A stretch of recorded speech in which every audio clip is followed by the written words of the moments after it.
Thank you for joining us at Exemplar Global. Today we're going to reflect on auditing soft skills and in particular dealing with conflict.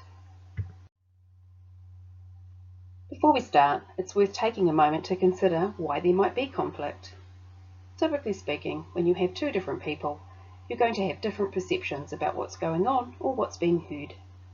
Usually this is based on your prior experience.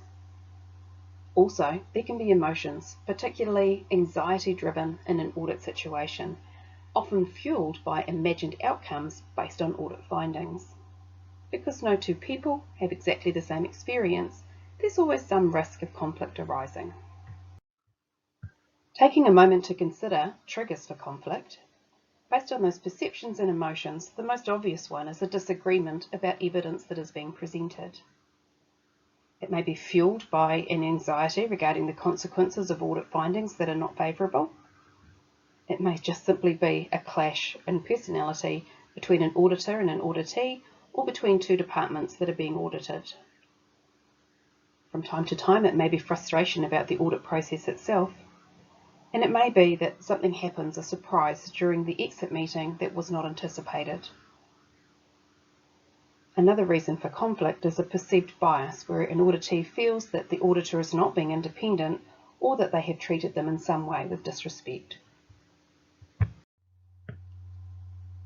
Prevention is definitely the way to go here. You don't want to be in an audit and having to disarm a situation where conflict has arisen. Knowing your stakeholders, what's at stake for them, is very important.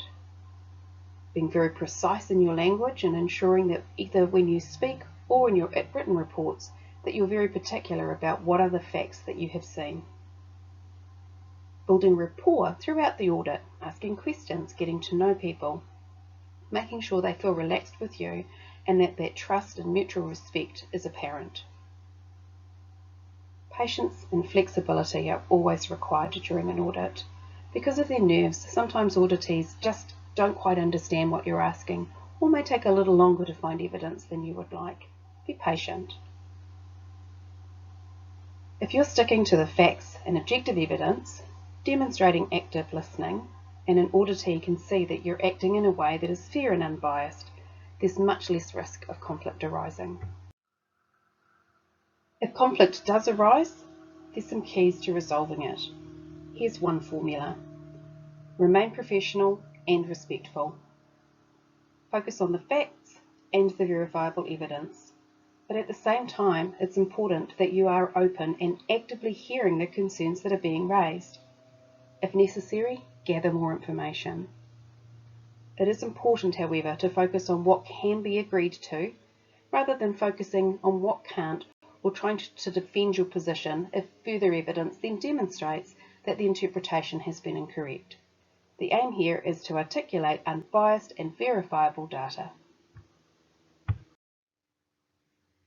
If you'd like to understand more about how Exemplar Global can help your auditing career with things like conflict resolution, those softer audit skills, contact us at our website and do consider joining our Exemplar Link community at exemplarlink.org.